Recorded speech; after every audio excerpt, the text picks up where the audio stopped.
you might end up with unexpected behavior. So I'm going to try printing counter high, I will not streak across.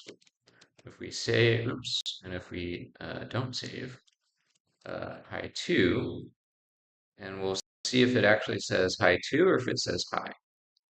Okay, it does say high 2, so it does save. Some code editing softwares are not so nice, but it looks like VS Code is improved or always good. Okay, great. So next, let's work on a new program. Let's work on a calculator application. So for this calculator application, we want a user to be able to choose what they do. So I'm going to start by deleting our previous lines of code.